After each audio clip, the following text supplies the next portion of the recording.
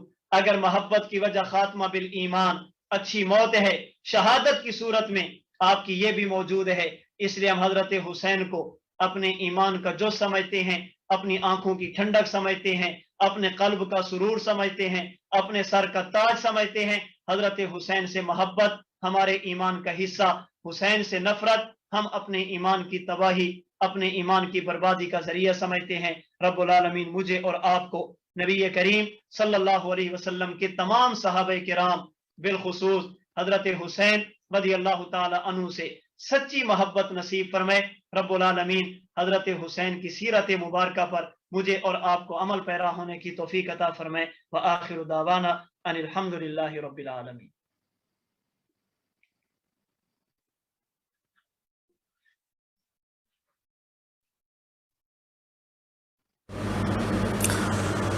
نحمده ونصلي ونسلم على رسوله الكريم أما بعد. قال الله تبارك وتعالى ولا تقولوا لمن يقتل في سبيل الله أموات بل أحياء ولكن لا تشعرون. عن أبي سعيد الخدري رضي الله تعالى عنه قال قال رسول الله صلى الله عليه وسلم الحسن والحسين سيدا شباب أهل الجنة. رواه الإمام الهمام الترمذي في جامعه. صدق الله العظيم وبلغنا رسوله النبي الأمي الكريم ونحن على ذلك لمن الشاهدين والشاكرين والحمد لله رب العالمين. یہ درس کربلا کا ہے کہ خوف بس خدا کا ہے.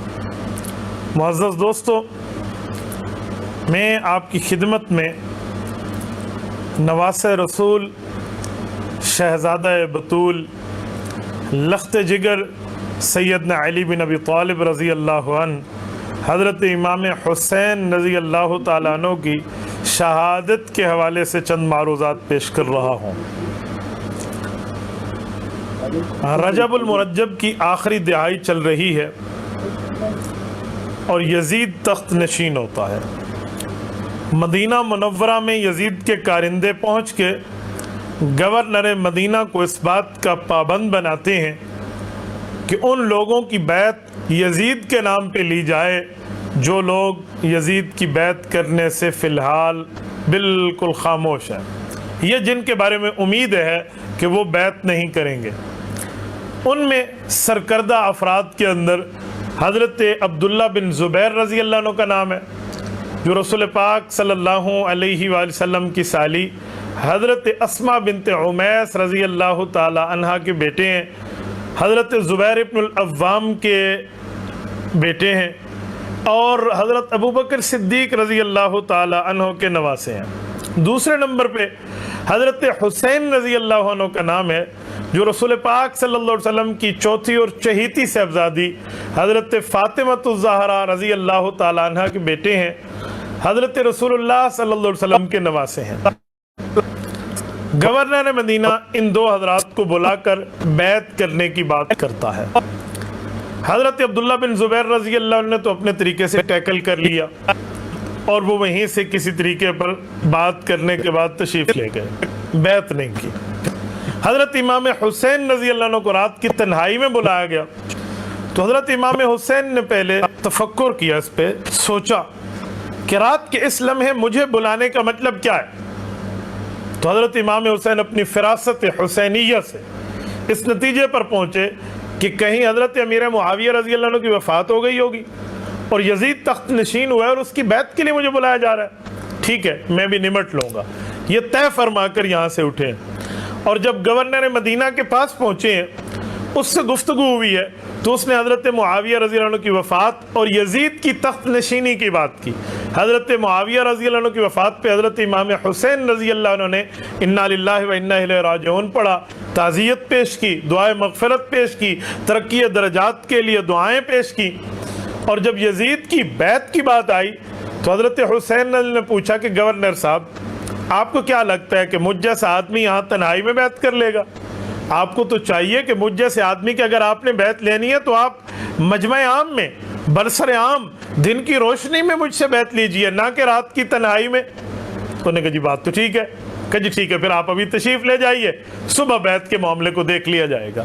حضرت امام حسین رضی اللہ عنہ نے جو بات فرمائی ہے یہ کسی قسم کا کوئی جھوٹ نہیں ہے, اپنے رتبے, مقام, مرتبے, حیثیت, ویلیو اور درجے کو دیکھ کر بات فرمائی کہ حسین ابن علی رضی اللہ عنہ جیسا شخص کیا تنہائی میں بیعت کرتا پھرے. رات رات حضرت امام حسین یہاں سے سفر فرماتے ہیں اور مکہ المکرمہ نکل جاتے ہیں. صبح جب حضرت امام حسین رضی اللہ عنہ کے بارے میں پوچھا گیا, ایک دو دن تو خاموشی چھائی رہی کہ شاید ادھر شاید ادھر. جب پتہ چلا کہ وہ تو اپنے اہل و عیال کو لے کر یہاں سے تشریف لے گئے ہیں, تو اب انہوں نے اپنے کارندے بھیجے کہ یار تلاش کرو جی کیا ہو گیا ہے. حضرت امام حسین رضی اللہ عنہ مکہ مکرمہ کے پاس چل پڑے تھے. ان کی تلاش سے ہوتے ہوتے جب یہ تلاش اور سرچ سے نکلتے ہیں تو امام حسین مدینہ منورہ سے مکہ مکرمہ میں داخل ہو چکے ہیں, اور مکہ مکرمہ تو دارالامن ہے. حضرت عبداللہ بن زبیر بھی مکہ مکرمہ آ چکے ہیں. یزید کی بیعت بالکل نہیں کی, اس کا انکار کر دیا. اس کے بعد یزید نے گورنر مدینہ کو معزول کیا. عمرو بن سعید اشدق جیسے ظالم شخص کو وہاں سے مکہ مکرمہ بھیجا 400 سوار لے کر کہ جاؤ ان کو پکڑ کے لاؤ, فلاں کرو فلاں. جب یہ مکہ مکرمہ آئے تو انہیں سمجھ آیا کہ ہمارا پالا کس سے پڑا ہے, اور شرم کے مارے اپنے منہ نیچا کر کے واپس چلے گئے کہ یار مکہ مکرمہ میں دار الامن ہے, بلد الامین ہے, پر امن جگہ ہے, جہاں چونٹی تک کو مارنے کی اجازت نہیں ہے, جہاں اشارے کے ساتھ بھی آپ حالت احرام میں کسی کو مار نہیں سکتے, کسی جانور کا شکار نہیں کر سکتے. وہاں ہم نواسہ ابو بکر اور نواسہ رسول کے لیے آ گئے ہیں, یار کیا معاملہ. بہرحال یہ وہاں سے واپس ہوئے. حضرت امیر معاویہ رضی اللہ عنہ کی وفات رجب میں تھی, تو رجب کا اینڈ تھا. رجب کے بعد شعبان آیا ہے, شعبان کے بعد رمضان ہے, رمضان کے بعد شوال ہے, شوال کے بعد ذوالقعد ہے, ذوالقعد کے بعد ذوالحج ہے. ذوالحجہ میں حضرت امام حسین رضی اللہ عنہ یہاں سے سفر ہے. 5 ماہ تک حضرت امام حسین مکہ مکرمہ میں مقیم ہے. دنیا زیارت کے لیے آ رہی ہے, لوگ مل رہے ہیں. حضرت امام حسین رضی اللہ تعالیٰ عنہ کے ایک حلقہ ارادت بڑھ رہا ہے, تو کوفہ کے چند ظالم بے وفاؤں کے امام جن کے ماتھے پر بے وفائی کا بدنما داغ ہے اور تا قیامت ان کے چہرے پر یہ ندامت اور بے وفائی کا داغ رہے گا, انہوں نے خطوط لکھے, انہوں نے آفر پیش کی ہے, انہوں نے وفود بھیجے ہیں, ڈیلیگیشن کا تاندہ بن گیا ہے. امام حسین رضی اللہ عنہ ہم نے سنا ہے آپ نے یزید کی بیعت کا انکار کیا ہے, آپ آئیے ہماری قیادت کیجئے, آپ آئیے کوفہ تشریف لائیے, آپ آئیے ہماری رہنمائی کیجئے, ہمیں شرعی معاملات میں سمجھائیے اور ہماری سرپرستی فرمائیے. خطوط در خطوط, خطوط در خطوط, وفود در وفود, ایک سلسلہ بن گیا. حضرت امام حسین رضی اللہ عنہ جب سفر کا ارادہ فرماتے ہیں تو صحابہ کی اولادیں اور امام حسین کے بچپن کے ساتھی اور دوست اور پیارے اور تعلق والے یہ آڑے آ جاتے ہیں. آپ سفر کیوں کر رہے ہیں؟ آپ جانتے نہیں ہیں یہ عراق والے کون سے لوگ ہیں جو آپ کو طلب کر رہے ہیں؟ انہوں نے آپ کے والد حضرت علی المرتضی رضی اللہ تعالیٰ عنہ کے ساتھ کیا کیا, انہوں نے آپ کے بھائی حضرت امام حسن رضی اللہ عنہ کے ساتھ کیا کیا. یا مذل المؤمنین کا ان لوگوں نے حضرت امام حسن رضی اللہ عنہ کو تانا دیا تھا. انہوں نے امام حسن کے نیزے کے ساتھ ان کے ران پر حملہ کیا تھا اور زخم دیا تھا. وجہ حضرت امام حسن رضی اللہ عنہ نے اللہ کے رسول صلی اللہ علیہ وسلم کی پیشن گوئی کو پورا کرتے ہوئے اپنے والد حضرت علی المرتضی کی طرف سے ان کی شہادت کے بعد بطور جانشین حضرت امیر معاویہ رضی اللہ عنہ کے ساتھ بیعت کی ہے, ہاتھ میں ہاتھ دے کر صلح کی ہے. اس کی پاداش میں ان کوفیوں کے نظریں پھر گئیں, ان کوفیوں کے لہجے پھر گئے, ان کوفیوں کے قول و قرار ایک جگہ نہیں رہے. آپ کو نہیں جانا چاہیے, حسین ابن علی رضی اللہ عنہ آپ کو نہیں جانا چاہیے. حضرت عبداللہ بن عباس ہیں کہنے والے, حضرت عبداللہ بن عمر ہیں کہنے والے, حضرت عبداللہ بن زبیر ہیں کہنے والے. صحابہ کرام کی اولادیں درمیان میں آ گئیں. امام حسین رضی اللہ عنہ نے اپنا ارادہ ملتوی کیا, پوچھا اچھا بتاؤ کیا حل ہے. یہ کہتے ہیں ہمیں دینی باتیں بتاؤ, یہ کہتے ہیں ہمیں دینی رہنمائی بتاؤ. آپ نے یزید کی بیعت نہیں کی, جی ہمارے پاس آئیے. اگر میں نہ جاؤں یہ کہتے ہیں کل قیامت میں ہم آپ کا نعوذ باللہ گریبان پکڑیں گے. میں اللہ کو کیا جواب دوں؟ ہزاروں آدمی مجھے اپنی دینی رہنمائی کے لیے طلب کر رہے, میں نہ جاؤں. صحابہ کرام نے عرض کیا امام حسین رضی اللہ عنہ ہمیں آپ کا خون عزیز ہے, ہمیں آپ کی جان عزیز ہے, ہمیں آپ کی عزت اور احترام عزیز ہے. آپ ایک کام کیجئے, ایک نمائندہ بھیج دیجئے, وہ وہاں جائے، ان کو پرکھے، ان کو سمجھے، ان کو سرچ کرے، ان کی تحقیق کرے، اور اس کے بعد معاملہ واضح ہو کہ لوگ آپ کے ساتھ مخلص ہیں یا منافق ہیں، یہ اوپر سے حامی بھر رہے ہیں یا اندر سے بھی آپ کے ساتھ ہیں۔ کہ جی بالکل بہت اچھی بات ہے، بھیج دینا چاہیے۔ حضرت عقیل رضی اللہ عنہ، حضرت علی المرتضیٰ کے بھائی، حضرت حسین رضی اللہ عنہ کے چچا جان، حضرت عقیل کے بڑے بیٹے حضرت مسلم ابن عقیل رضی اللہ عنہ کو بھیجا جاتا ہے، بطور جانشین بھیجا جاتا ہے، بطور ایمبیسیڈر بھیجا جاتا ہے، بطور سفیر بھیجا جاتا ہے، بطور نمائندہ بھیجا جاتا ہے، اور یہ کوفہ تشریف لے جاتے ہیں۔ وہاں کے ماحول کو دیکھتے ہیں، سازگار ماحول ہے۔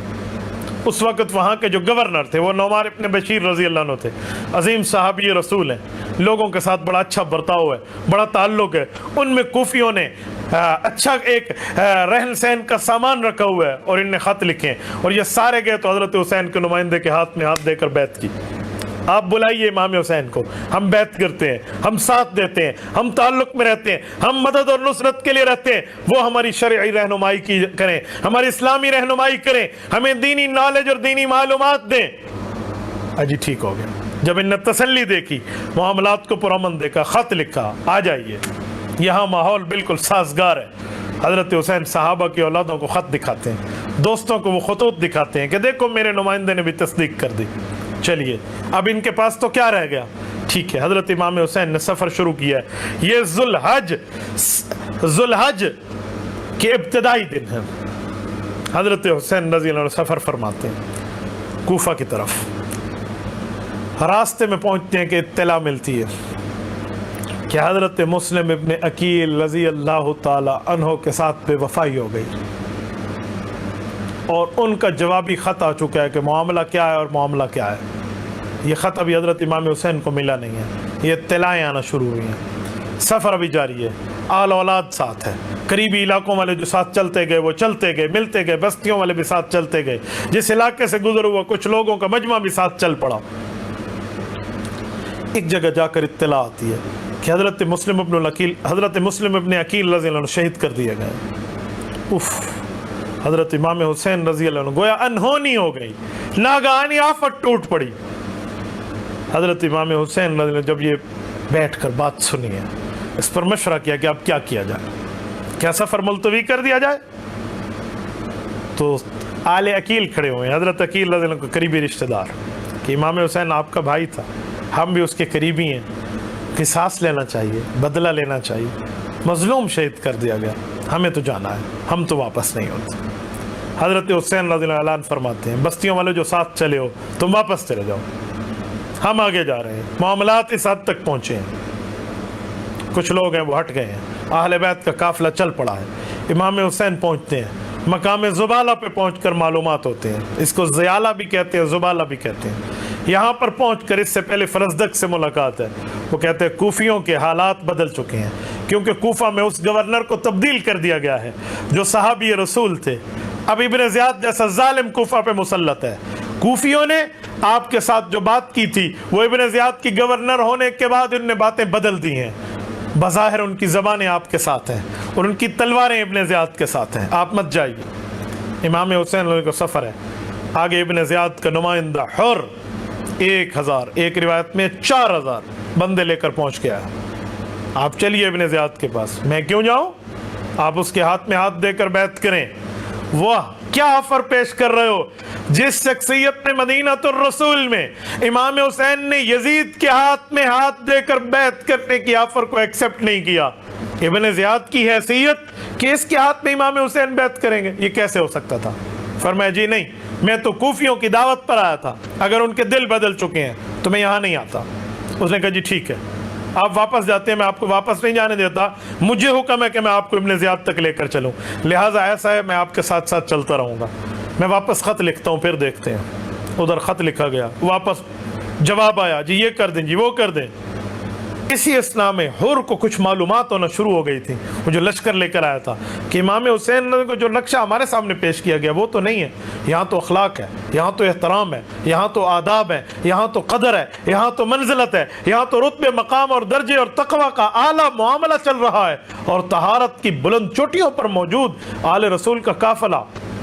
حر کے معاملات بدلے، وہ مصالحت کی طرف رہا، لیکن وہاں سے جو بات آئی ہے جی یہ کر دیں جی وہ کر دیں، ابن زیاد کی طرف سے نہیں اس پہ سختی کر دیں، حضرت امام حسین نے جواب میں 3 باتیں پیش فرمائی ہیں۔ نمبر 1 کہ میں جہاں سے آیا ہوں مجھے وہاں جانے دیں، کیوں؟ مجھے ان نے بلایا تھا، اب ان کے دل بدل گئے، میں واپس ہو رہا ہوں، کیونکہ امام حسین رضی اللہ عنہ مکہ مکرمہ میں حالت امن میں آ کر بیٹھ گئے تھے کہ جہاں سب کو امن ہے، جاؤ جو کرنا ہے حکومت میں کر کے دیکھو، میں اللہ کے گھر میں بیٹھا ہوں، یہاں پرامن گوشہ نشینی کی زندگی میں بیٹھے تھے، اس جیسی بےمان حکومت کے ہاتھ پہ ہاتھ دے کر بیعت نہیں فرمانا چاہ رہے تھے، تو کہا میں وہاں چلا جاتا ہوں۔ نمبر 2 یا کسی سرحد پہ چلا جاتا ہوں جہاں جہاد جاری ہو، یا مجھے خود یزید کے پاس جانے دو، میں اس سے اپنے معاملے میں نمٹ لوں گا۔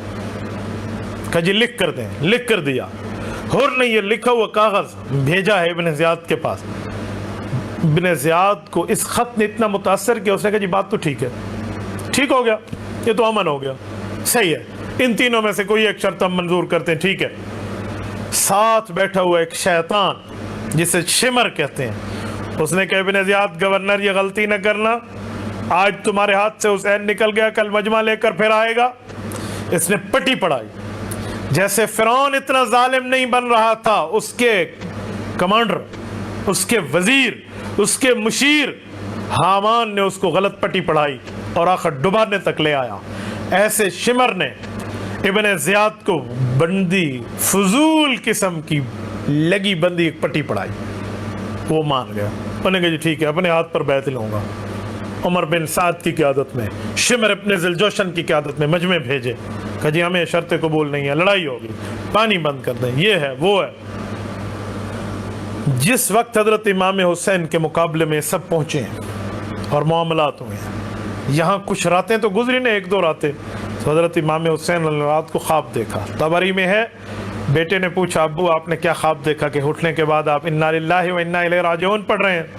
فرمایا بیٹا میں نے خواب دیکھا ہے کہ کچھ لوگ چل رہے ہیں اور ان کے ساتھ ان کی موتیں بھی چل رہی ہیں، کہ میں تو یہی سمجھتا ہوں کہ اس سے مراد ہم لوگ ہوں گے۔ بیٹے نے صبر کا مظاہرہ کیا۔ حضرت حسین رضی اللہ عنہ کے سامنے سے سارے معاملات ہیں۔ ایک چیز طے ہو چکی تھی، اللہ کے رسول صلی اللہ علیہ وسلم کی زندگی مبارک میں رسول پاک صلی اللہ علیہ وسلم کے پاس مشکات جلد نمبر 2 کتاب المناقب میں روایت موجود ہے، حضرت جبرائیل آئے تھے، آ کر ایک سفید شیشی دے گئے تھے جس میں کربلا کی خاک بھی تھی، اور رسول پاک صلی اللہ علیہ وسلم کو فرمایا اس جگہ کی مٹی ہے جس جگہ پہ آپ کے اس نواسے حضرت حسین رضی اللہ عنہ کو شہید کیا جائے گا۔ یہ معلومات تھی، یہ معاملات موجود تھے، یہ طے شدہ تھا، لیکن اب دیکھنا یہ تھا کہ کس ظالم کا بد نصیب نصیب پھوٹتا ہے کہ اس کے ہاتھ پہ یہ ظلم معاملے کو مارز وجود میں لایا جائے گا۔ وہ شمر اینڈ کمپنی، وہ یزید کی حکومت کے وزراء، وہ یزید کی حکومت، وہ ابن زیاد اور ان جیسے کے ہاتھوں پر یہ چیز مقدر تھی کہ لعنت کا یہ کام ان کے مقدر ہونا ہے کہ انہوں نے اس عظیم خون سے اپنے ہاتھوں کو رنگین کرنا ہے۔ تو وہی ہوا، جب یہ سامنے آئے تو وہ حر جو پہلے ان کی قیادت میں ٹھہرا تھا، اس نے گھوڑے کو ایڑ لگائی اور امام حسین کے لشکر میں آیا، کہا اے حسین ابن علی مجھے معاف کر دینا، مجھے نہیں پتا تھا یہ لوگ آپ کے ساتھ اس حد تک اتر آئیں گے، آپ کے خون کے پیاسے ہوں گے، میرے علم میں نہیں تھا، ورنہ میں آپ کے ساتھ یوں معاملات میں نہ چلتا۔ اب میں اس کفارے میں اپنی جان تو دے دوں گا پر آپ کا ساتھ نہیں چھوڑوں گا، میں آپ کا ساتھی اور مددگار ہوں۔ وہ آ کر رک گیا، ٹھہر گیا۔ یہ جنگ ہوتی ہے، اس جنگ میں صحابہ کرام اور اہل بیت عظام کا یہ قافلہ، ان میں مردوں کو شہید کر دیا جاتا ہے، ان میں بچوں تک کی بھی شہادت ہے، ان میں شیر خار کی بھی شہادت ہے، ان میں بچپنوں والوں کی بھی ہے۔ سیدنا علی المرتضی رضی اللہ تعالیٰ عنہ کے یہاں کئی بیٹے شہید ہوتے ہیں۔ حضرت فاطمہ الزہرا رضی اللہ تعالیٰ عنہ کے بطن مبارک سے حضرت حسین ابن علی ہیں۔ اسی طرح حضرت علی المرتضی رضی اللہ تعالیٰ عنہ کے ایک اور بیوی حضرت لیلہ کے بطن مبارک سے حضرت عباس موجود ہیں، علمدار، جن کے ہاتھ میں پرچم ہے۔ حضرت علی المرتضی رضی اللہ تعالیٰ کی ایک اور بیوی حضرت امامہ بنت ابی العاص، رسول اللہ صلی اللہ علیہ وسلم کی نواسی حضرت زینب کی بڑی بیٹی، جو حضرت فاطمہ الزہرا کے بعد حضرت امام حسین کی والدہ بنتی ہیں، جو حضرت فاطمہ کی بھانجی بھی تھیں اور بعد میں حضرت علی المرتضی کی بیوی بن رہی ہیں۔ ان کا بیٹا علی الاوسط بھی ہے، علی اکبر بھی ہے۔ یہ ساتھی حضرت امام حسین کے ساتھ ہیں، عبیداللہ بن علی بھی ہیں، جعفر بن علی بھی ہیں، عبداللہ بن علی بھی ہیں، ابو بکر ابن علی، عمر ابن علی، عثمان ابن علی بھی ہیں۔ یہ غالباً 9 بنتے ہیں اولاد حضرت علی المرتضیٰ کی ڈائریکٹ۔ یہ سارے کربلا کے 72 تنوں میں موجود ہیں۔ کربلا کا پہلا شہید حضرت علی المرتضیٰ کا بیٹا محمد الاوسط ہے۔ یہ وہ ہے جو حضرت علی المرتضیٰ کا بیٹا، حضرت امام حسین کا بھائی، اور حضرت علی المرتضیٰ کی بیوی امامہ رسول اللہ صلی اللہ علیہ وسلم کی نواسی کا بیٹا ہے۔ یہ کربلا کا پہلا شہید ہے۔ علی المرتضیٰ کی اولادوں کا مقابلہ ہے، ان ظالموں کے ساتھ لڑائی ہے، آخر نوبت شہادت تک ہے۔ میرے دوستو، یہ وہ چپٹر ہے، یہ وہ باب ہے، اگر اس کو شروع کر دیا جائے، رب جانتا ہے، خدا کی قسم رونگٹے کھڑے ہو جائیں۔ کوئی آنکھ نہ ہو جس کے آنکھ میں آنسو نہ ہو۔ میں کہاں تک ان کے ظلم کو بیان کروں۔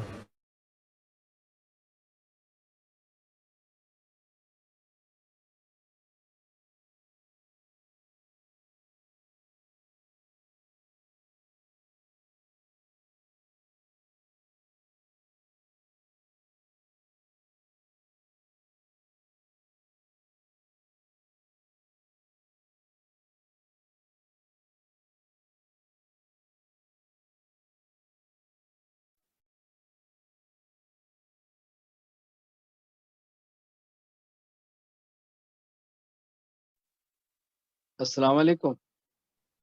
وعلیکم السلام ورحمۃ اللہ وبرکاتہ۔ استاد جی شروع فرمائیں آپ۔ اچانک بند ہو گیا؟ جی استاد جی۔ اچھا،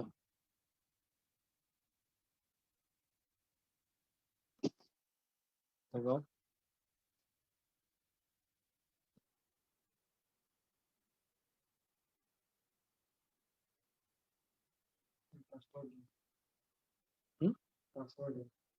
کیا مطلب؟ موبائل کا پاسورڈ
جی۔ الحمد للہ وحدہ لا شریک لہ والصلاة والسلام علی من لا نبی بعدہ، اما بعد فاعوذ باللہ من الشیطان الرجیم، بسم اللہ الرحمن الرحیم۔ والسابقون الاولون من المہاجرین والانصار والذین اتبعوهم بإحسان رضی اللہ عنہم ورضوا عنہ۔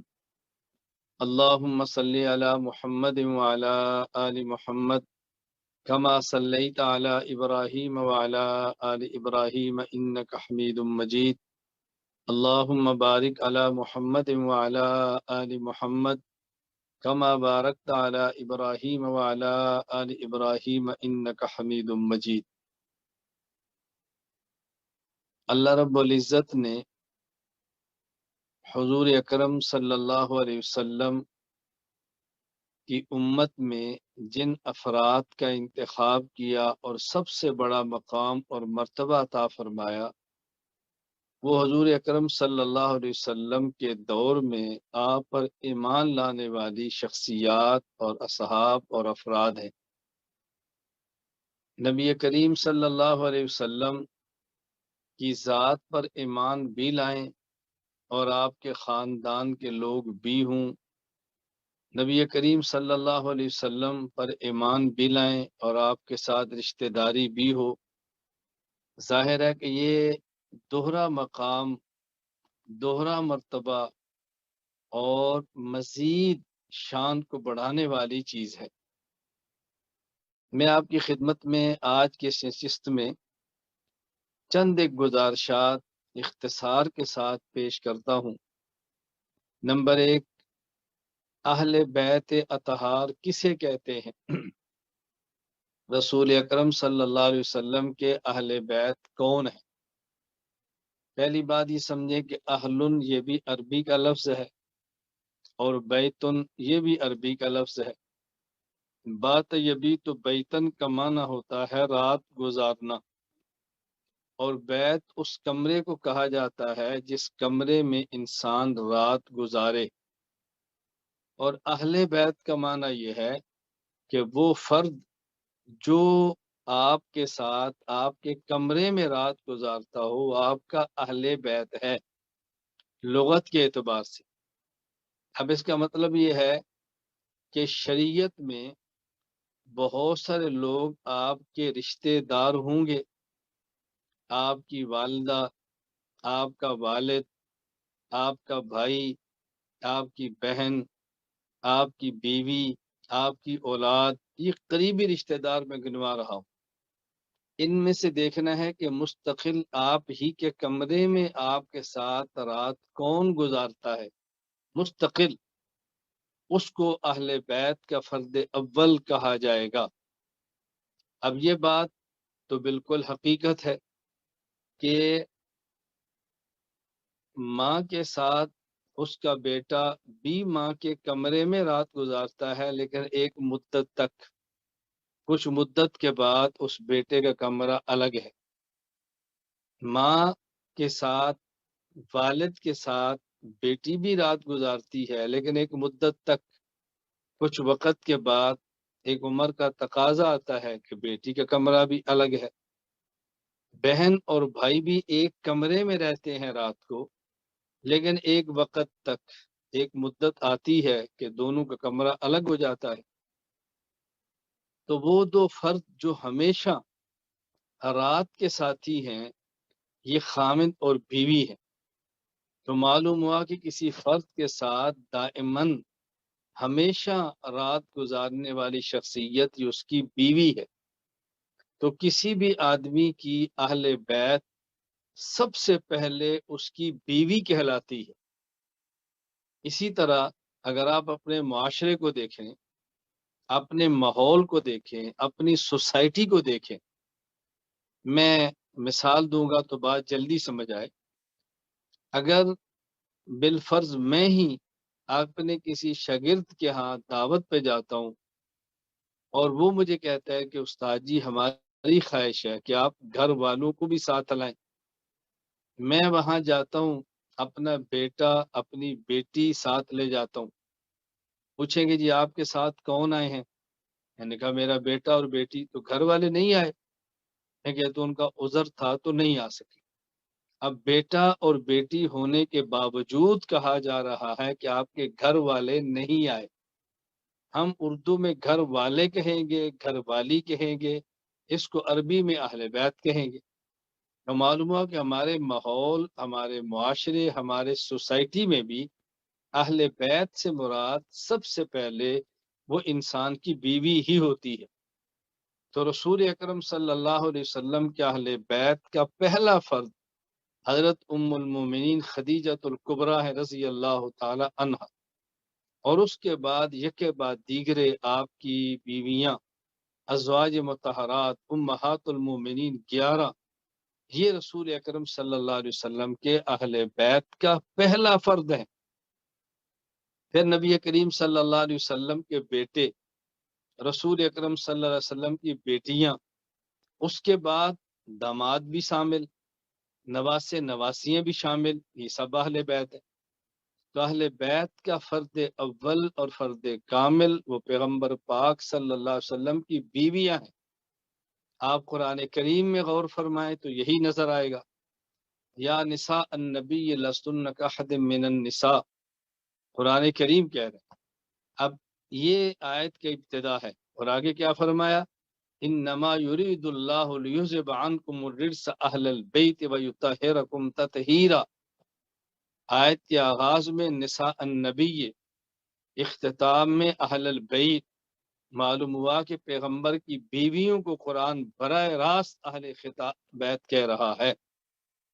حضور اکرم صلی اللہ علیہ وسلم کی اولاد کا اہل بیت ہونا احادیث سے ثابت ہے۔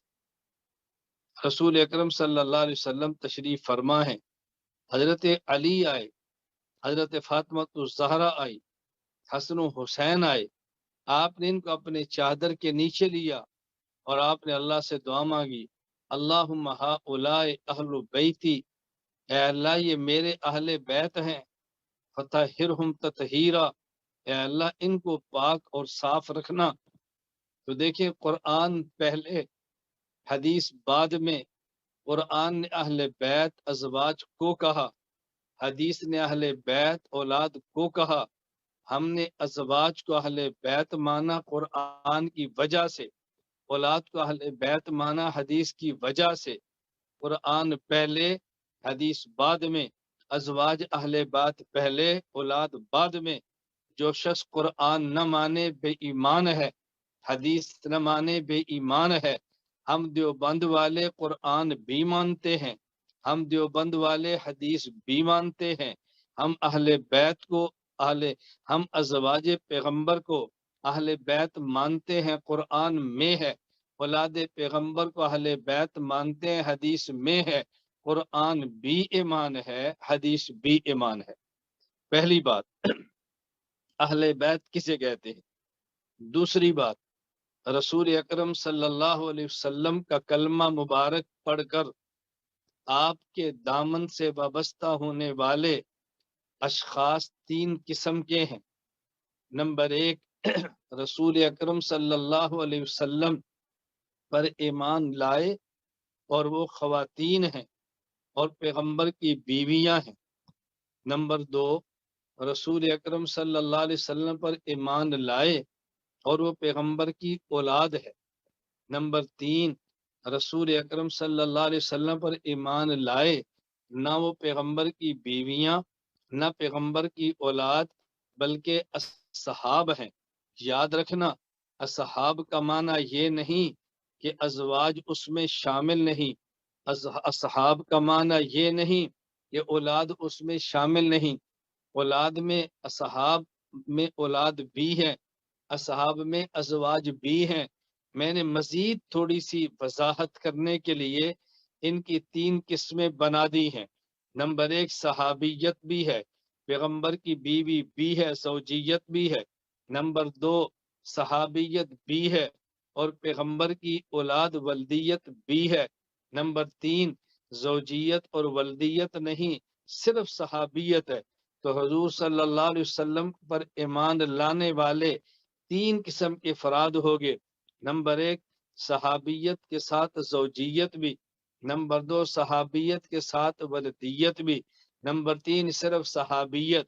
تو جہاں زوجیت اور صحابیت مل جائیں انہیں ازواج کہتے ہیں، جہاں پیغمبر کی صحابیت کے ساتھ ولدیت مل جائے انہیں اولاد کہتے ہیں، اور جہاں صرف پیغمبر کی صحابیت ہو، زوجیت ولدیت نہ ہو، انہیں اصحاب کہتے ہیں۔ تو گویا رسول اکرم صلی اللہ علیہ وسلم پر اس وقت پر ایمان لانے والوں کو ہم تین قسم کے افراد سمجھ سکتے ہیں۔ نمبر ایک، ازواج نبی، نمبر دو، اولاد نبی، نمبر تین، اصحاب نبی۔ یہ تین قسم کے افراد کیوں ہیں؟ اس لیے کہ رسول اکرم صلی اللہ علیہ وسلم کی تین ضرورتیں ہیں۔ آپ رحمت للعالمین بن کے تشریف لائے ہیں، آپ خاتم النبیین بن کے تشریف لائے ہیں، آپ پورے عالم کے نبی بن کر تشریف لائے ہیں، نبی ہی نہیں خاتم النبیین بن کے تشریف لائے ہیں۔ تو رسول اکرم صلی اللہ علیہ وسلم کی تین ضرورتیں ہیں۔ ایک آپ کی ضرورت یہ ہے کہ آپ کے دین کو لیا جائے، عرب سے عجم تک پہنچا دیا جائے، آپ کے دین کو لیا جائے، بحر و بر میں پھیلا دیا جائے، آپ کے دین کو لیا جائے، پوری دنیا میں اس کو نافذ کر دیا جائے۔ اور آپ کی دوسری ضرورت یہ ہے کہ آپ صلی اللہ علیہ وسلم مردوں کے بھی نبی ہیں، عورتوں کے بھی نبی ہیں، تو آپ کے بعض مسائل جو نجی زندگی سے تعلق رکھتے ہیں وہ مسائل آپ سے سیکھے جائیں، باہر سکھا دیے جائیں۔ آپ کی خلوت کی زندگی لوگوں کو سکھانے کے لیے جلوت میں پہنچا دی جائے۔ اللہ رب العزت نے پیغمبر پاک کی ضرورت کو بھی پورا فرمایا، اور آپ کی تیسری ضرورت کہہ لیں یا آپ کی تمنا اور خواہش کہہ لیں، آپ اللہ سے دعا مانگتے ہیں، والذی نفس محمد بیدہ لوددت ان اقتل فی سبیل اللہ ثم احیا ثم اقتل ثم احیا ثم اقتل۔ اے اللہ میں قسم اٹھا کر محمد کہہ رہا ہوں، والذی نفس محمد بیدی، قسم اس ذات کی جس کے قبضے قدرت میں محمد کی جان ہے صلی اللہ علیہ وسلم، لوددت ان اقتل فی سبیل اللہ، میں سچے دل سے یہ چاہتا ہوں مجھے اللہ کے راستہ میں شہید کر دیا جائے، مجھے پھر زندہ کیا جائے، پھر شہید کیا جائے، مجھے پھر زندہ کیا جائے، مجھے پھر شہید کیا جائے۔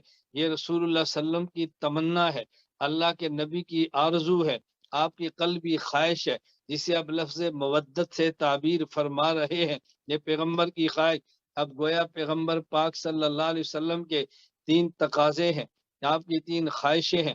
نمبر، آپ کے دین کو عرب سے لے کر عجم میں پھیلا دیا جائے، عرب سے عجم تک پہنچا دیا جائے۔ آپ کی دوسری خواہش یہ ہے کہ آپ کے دین کو خلوت سے جلوت میں لایا جائے، مردوں کے علاوہ عورتوں تک پہنچایا جائے۔ اور آپ کی تیسری خواہش اور تمنا یہ ہے کہ مجھے اللہ کے راستے میں شہید کر دیا جائے۔ پیغمبر پاک کی پہلی تمنا، اے اللہ میرے دین کو عرب سے عجم پر پہنچا دے۔ والذی ارسل رسولہ بالہدی ودین الحق لیظہرہ علی الدین کلہ، اللہ نے اپنے محمد پیغمبر کو دین حق دے کر بھیجا تاکہ تمام ادیان پر غالب فرما دے۔ اس غلبہ دین کے لیے اللہ نے حضور کو افراد عطا فرمائے، انہیں اصحاب کہتے ہیں۔ پیغمبر پاک صلی اللہ علیہ وسلم کی پہلی ضرورت کو جنہوں نے پورا کیا، عرب سے لے کر عجم تک پہنچایا، دین کو دنیا میں غالب کیا، پیغمبر پاک کے دین کو کچے گھر تک پہنچایا، حضور کے دین کو بر و بحر میں پھیلا دیا، دین کو ادیان باطلہ پہ غالب فرما دیا، اس دین کو نافذ فرما دیا۔ جنہوں نے اس تقاضے کو پر لبیک کا اور پورا کیا، انہیں اصحاب پیغمبر کہتے ہیں۔ اور جن نے پیغمبر کی خلوت کی زندگی کو جلوت میں پہنچایا ہے، پیغمبر کی نجی زندگی کو امانت سمجھ کر امت تک پہنچایا ہے، انہیں ازواج پیغمبر کہتے ہیں۔ نمبر 3، پیغمبر کی تمنا یہ تھی کہ مجھے شہید کر دیا جائے۔ اب ذرا توجہ رکھنا، کفار کی تمنا یہ تھی کہ محمد صلی اللہ علیہ وسلم کو وہ قتل کر دیں، جس کے لیے تدابیر اختیار کی ہے۔ کبھی مکہ میں جمع ہو رہے ہیں، رات کو مشورے چل رہے ہیں کہ سارے مل کر حضرت محمد کا کام تمام کر دیں۔ اللہ نے وہاں سے بچا لیا ہے، رسول اللہ صلی اللہ علیہ وسلم غار میں ہیں، کفار پیچھا کر رہے ہیں تاکہ ان کا کام تمام الیاذ باللہ کر دیا جائے۔ اللہ نے وہاں سے بچا لیا ہے، بدر کے میدان میں جمع ہے تاکہ ان کو ختم کر دیا جائے۔ اللہ نے وہاں سے محفوظ فرما لیا ہے، میدان احد میں ہے، کفار نے حملہ کیا، اللہ نے وہاں سے بچا لیا ہے۔ پیغمبر پاک خیبر میں ہیں، آپ کو بچا لیا گیا ہے، یہودیہ عورت نے زہر دیا، آپ کو بچا لیا گیا ہے، اوپر چٹان گرانے کی تدبیر بنی، اللہ نے وہاں سے بچا لیا ہے۔ پیغمبر پاک صلی اللہ علیہ وسلم کی ذات کو بچایا، لیکن حضور کی تمنا میں جام شہادت نوش کر جاؤں، کفار کی تمنا حضور کو قتل کر دیں۔ اب اگر اللہ کے نبی کفار کے ہاتھوں شہید ہو جاتے تو آپ کی تمنا تو پوری ہوتی، لیکن کفار کی آنکھیں بھی ٹھنڈی ہوتی۔ اللہ رب العزت نے کفار کی آنکھوں کو یوں ٹھنڈا ہونے نہیں دیا۔ اور یہ بات یاد رکھنا، اولاد انسان کے جسم کا ٹکڑا ہے، اولاد انسان کا جگر ہے۔ کبھی خدا نخواستہ کسی باپ کے گھر میں کوئی شخص آ جائے اور وہاں بیٹا بھی ہو اور کوئی بیٹے کو مارنا چاہے تو باپ کہتے ہیں مجھے مار دو، میرے بیٹے کو کچھ نہ کہنا، یہ میری نشانی ہے۔ باپ بیٹے کو بچا کے خود جان دیتا ہے تو معلوم ہوا کہ اولاد سے محبت اپنی جان سے بھی زیادہ ہے۔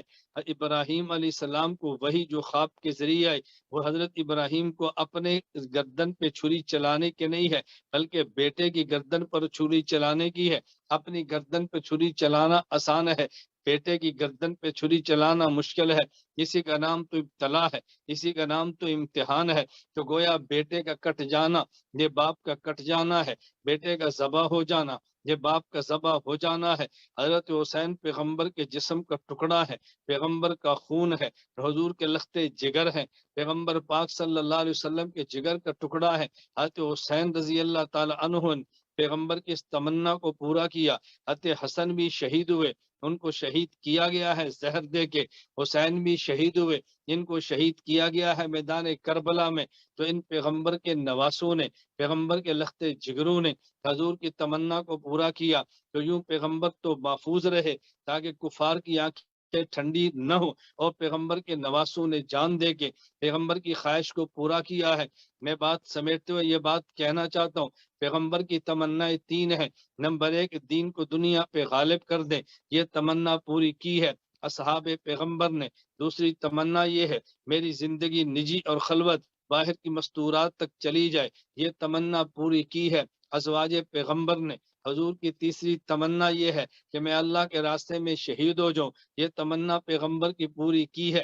حضرت حسن حسین نے جام شہادت نوش فرما کے تو پیغمبر کے ساتھ جو افراد ملے کلمے کی حالت میں، وہ 3 طبقے تھے، یہ 3 قسمیں تھی، 3 اقسام ہیں، یہ پیغمبر کی 3 ضرورتیں ہیں جو اللہ نے تینوں کے ذریعے پوری فرمائی ہیں۔ تیسری بات بڑی توجہ سے سماعت فرمائیں، ایک حضرت حسین رضی اللہ عنہ ہے جو بیٹے علی المرتضیٰ کے ہیں، ایک یزید ہے جو بیٹے حضرت امیر معاویہ رضی اللہ عنہ کے ہیں۔ حضرت علی رضی اللہ عنہ ہمارا ایمان ہے، حضرت امیر معاویہ رضی اللہ عنہ ہمارا ایمان ہے۔ علی المرتضیٰ پیغمبر کے داماد ہیں، امیر معاویہ رضی اللہ عنہ یہ پیغمبر پاک کی بیوی ام حبیبہ کے بھائی، پیغمبر پاک کے برادر نسبتی یہ ہیں۔ علی المرتضیٰ بھی سر کا تاج ہے۔ حضرت امیر معاویہ رضی اللہ عنہ یہ پوری امت کے خال المؤمنین یعنی امت کے ماموں ہیں، ہم حلال زادے ہیں، ان کا بھی احترام کرتے ہیں، ان کا بھی احترام کرتے ہیں، دونوں ہمارے سر کے تاج ہیں، دونوں ہمارے ایمان کا حصہ ہیں۔ کسی ایک سے بھی نفرت کرنا یہ ایمان سے نکال دیتا ہے، کسی ایک سے بھی عداوت رکھنا یہ ایمان سے دور کر دیتا ہے۔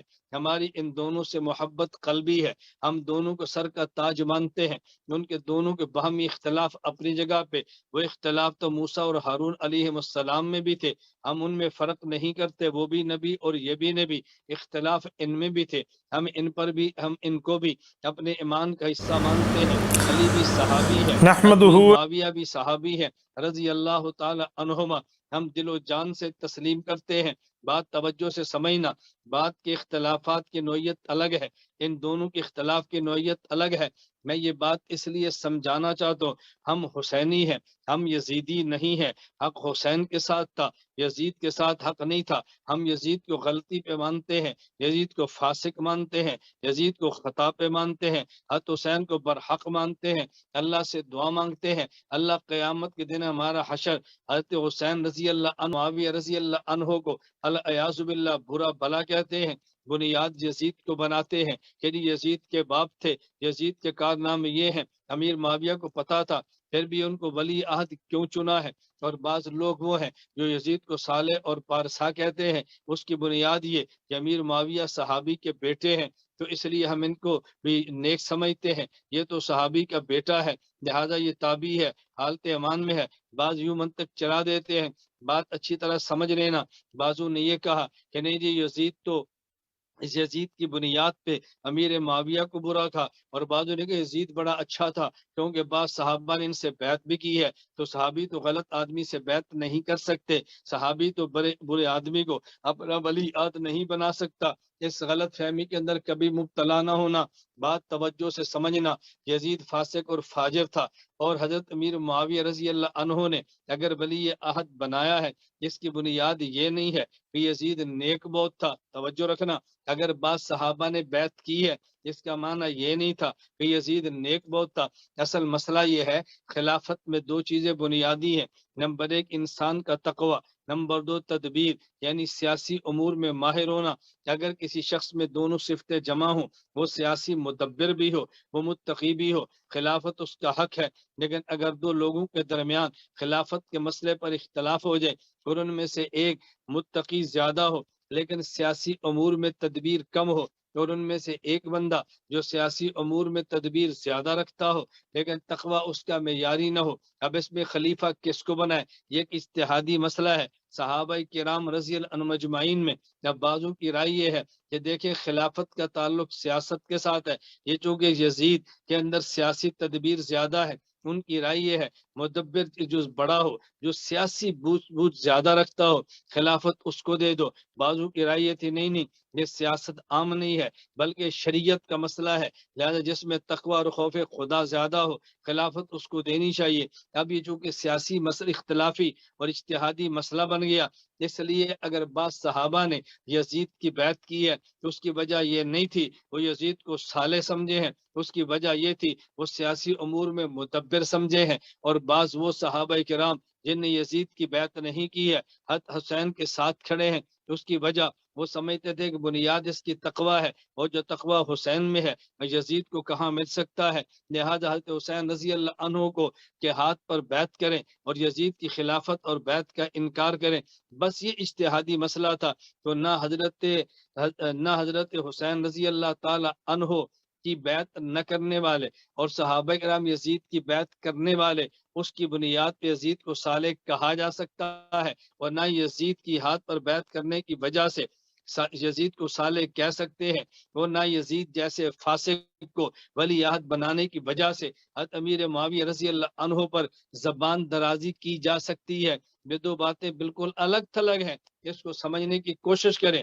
اس لیے ہمارا موقف یہ ہے ہم یزید کے ساتھ نہیں ہیں، ہم حضرت حسین کے ساتھ ہیں، یزید کے ساتھ قطعا نہیں ہے. ہم یزید کو فاسق سمجھتے ہیں، حضرت حسین کو صالح سمجھتے ہیں. کافی نہیں ہے، صرف صحاب تابی کے لیے ایمان پہ مرنا کافی نہیں ہے. صحابیت کے لیے بنیادی طور پہ تین چیزیں ہیں. نمبر ایک ایمان بھی ہو، پیغمبر سے حالت ایمان میں لقاء ملاقات بھی ہو. نمبر تین حالت ایمان پر موت بھی ہو. اور تابی کے لیے چار چیزیں ہیں.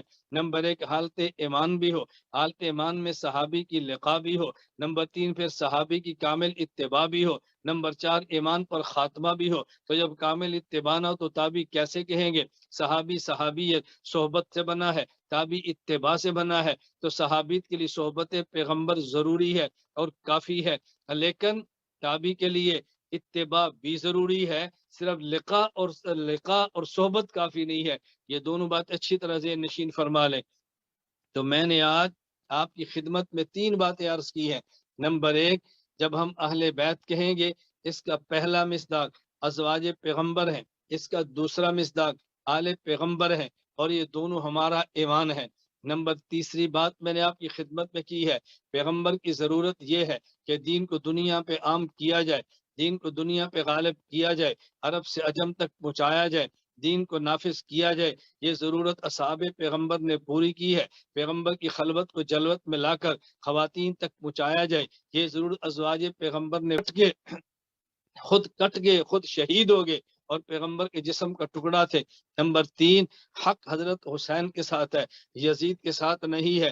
یزید کی وجہ سے حضرت امیر معاویہ رضی اللہ عنہ کو برا بھلا کہنا یہ بھی بجا ہے، اور یزید کے بعد صحابہ کے بیعت کرنے کی وجہ سے یزید کو صالح کہنا یہ بھی ٹھیک نہیں ہے.